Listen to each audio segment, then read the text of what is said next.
ado, please join me in giving a very warm welcome to Angela.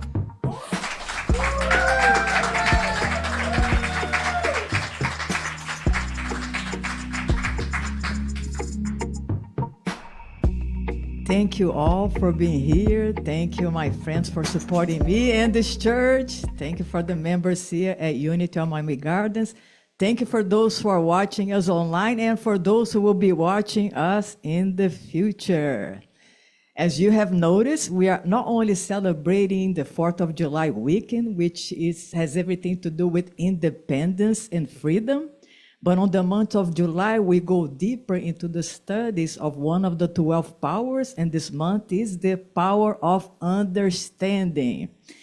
So we are doing like a salad mix here, and we're going to see how, through the power of understanding, we can attain some measure of freedom and independence.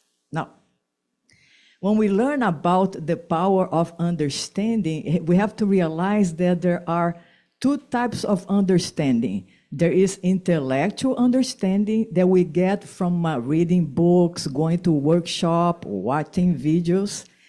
And there is another understanding that is called a spiritual understanding, and that's the one that Charles talks about. And according to him, spiritual understanding is the quickening of the spirit within. It is the knowing capacity of mind, transcendent of intellectual knowledge. So according to Charles, the quickening of the spirit is a knowledge that comes from within in a form of a guidance, in a form of an inspiration, in the form of an aha moment. But what it does is it brings clarity to ourselves. Now, the function of this spiritual understanding is, according to Unity teachings, it helps bridge faith and wisdom. Where faith believes, understanding seeks to know why and how. It gives clarity and direction to our beliefs, helping us move beyond blind faith into conscious awareness of spiritual laws. So that's the function of the spiritual understanding, to allow us to know and understand spiritual laws so we can act in accordance with the spiritual laws. So let's pick up somebody from the Bible here as an example to see how the power of understanding was able to set him free and independent of the conditions of this world. I'm going to pick my favorite teacher, Joshua, also known as Jesus. And when we read the scripture, we can see that he was able to walk upon the waters. He was able to open the eyes of the blind. He was able to feed the multitudes. He was able to raise the dead, not by blind faith, but by understanding how spiritual laws work and put himself in alignment with those laws. Not only that, when the light of understanding begins to come alive within ourselves, we are able to have a different vision and perception of God's presence everywhere we look. So Jesus was able to look at the dead and behold life. And he told Lazarus, come forth. What was he doing? He was looking through the appearances of death and realizing the perfection of God. He was able to do the same thing with the people who were hungry. He was able to see the abundance of God where there appeared to be lack and bring about the multiplication of loaves and fishes. Was he doing that through blind faith? No. He had understanding of spiritual laws that allow him to claim his divine inheritance, his divine power. We hear from Scripture that all power under heaven and earth has been given unto us, but we cannot claim it without spiritual understanding. Now, when we look at how Jesus operates and how most of us operate, we're going to see that we operate from different states of mind. Most of us operate from one state of mind, and people like Jesus and all the great teachers, they operate from a completely different state of mind. So let us see the difference so we can move from one to the other. So there is a teacher from the early 1900s. His name is Charles Handel, and he wrote about these two different states of mind, and we're going to take a closer look. According to him, there is a mind that reacts and one that radiates. The mind that reacts receives its command by the external world. So it's pretty much like a mind, this mind is like a thermometer. The temperature out there is 90 degrees. The thermometer say it's 90 degrees. Something bad is happening out there. The mind responds, I'm feeling bad within myself. Very reactive. It has no control. It's more like a victim of the world we see. While the other mind, the one that radiates, which is where Jesus operates from, receive its command from an inner center untainted by the swings of the outer world.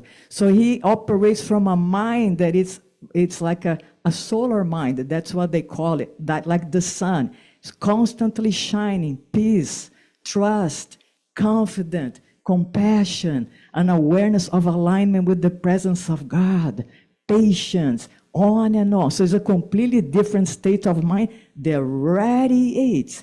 It's not responding to the conditions of life. When Jesus saw lack and limitation, he didn't respond, oh my God, we got to do something here. He didn't respond like that. He looked through the appearances of the senses and responded differently. He had a solar mind versus a reactive mind. His mind is like a thermostat. Temperature is 90 degrees. The thermostat is set to 70 degrees. What happens? The AC unit turns on and brings the temperature down to 70 degrees.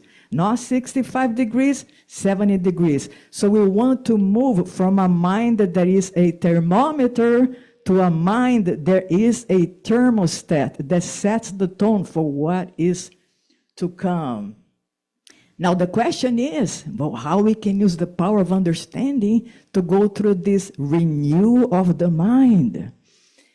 So let us remember that according to Charles Fillmore, the experience of understanding comes as a quickening of the spirit, meaning what? We need to begin to create the space for that wisdom to rise within ourselves. One of the greatest blockages to it is the mind extremely active, swinging back and forth between the future and the past and spending very little time in the present moment. So part of creating a state that is receptive for the quickening is to make sure that on a daily basis we begin to revisit the present moment. And I love it's all about practicality. There is an exercise in the book, A Course in Miracles. I know we have some Course in Miracles fans here in the audience. And in this exercise, we are encouraged to seek above all things the peace of the present moment. What does it mean? It means that we recognize the value of it and we make a priority in our lives to always look for the peace that is already present and learn how to begin to relax in that peace, how to begin to feel enfolded by it. And according to the Course in Miracles, this is what happens. Peace is the gateway to miracles. A miracle, according to the Course, is a shift from fear to love. Peace is the condition in which miracles occur naturally. It is where divine guidance and healing happen. So here it is.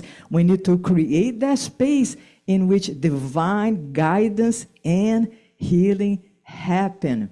Not only that, when we begin to cultivate the habit, let me look for the peace of the present moment again and again, especially When we are faced with something that causes us impatience, frustration, let's say I go to the supermarket, there's this huge line, all of a sudden I feel impatient. That's the great opportunity to put into practice, I can choose peace instead of being impatient. What am I doing? I'm beginning to remove the conditioning of reactive mind, and I'm setting the tone. I'm going to be peace. Yes, I'm going to have to stand here online for a little bit longer than I thought, but I'm going to be at peace with it.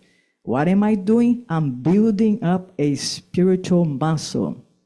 Not only that, peace is the gateway to so much more. When we begin to seek on a daily basis that peace, it will begin to extend within ourselves and begin to form a foundation with which we can stand and face the storms of life from a position of peace. We're no longer pushed around like we used to, because we develop the ability to become aware that when the mind is not in the future and the past, there is peace.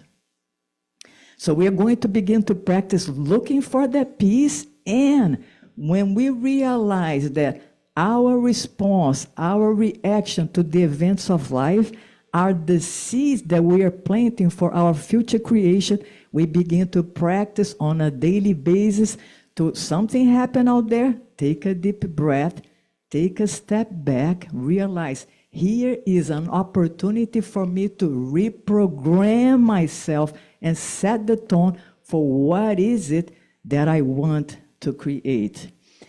And once again, according to A Course in Miracles, it teaches that peace is always available, not when the world changes, but when our mind chooses differently. So it is our perception of the world that is causing us to feel a certain way. And we'll begin to, okay, can I choose differently? Can I choose to perceive this differently? Can I choose to react differently? Because what we want to do is to develop that the mind that feels like the sun, always present, trusting the divine presence within ourselves, being compassionate, being at peace, allowing things to be the way they are without creating this resistance within ourselves.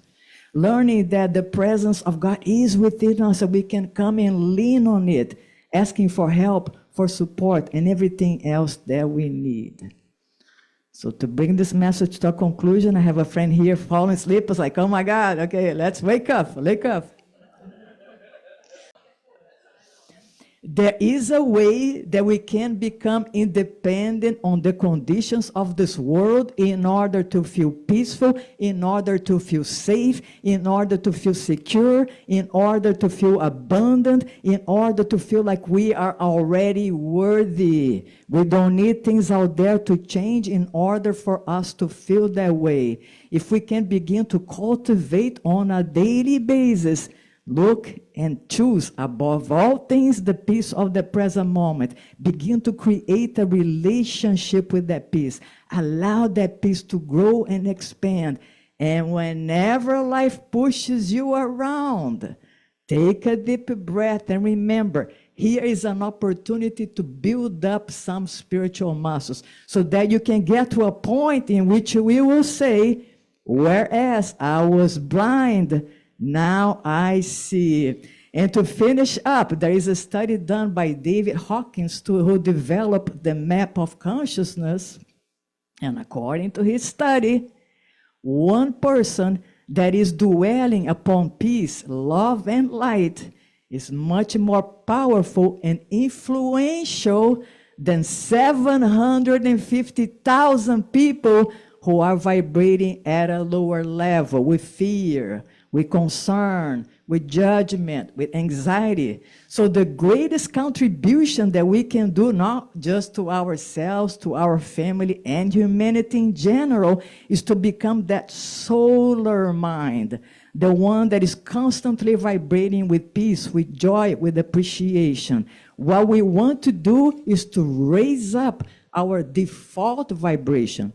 Some people's default vibration is fear, anxiety, judgment. Other people's signature vibration is appreciation, peace, unconditional love, acceptance. What we want to do is to lift up our own vibration and see life change before our very eyes. Thank you very much.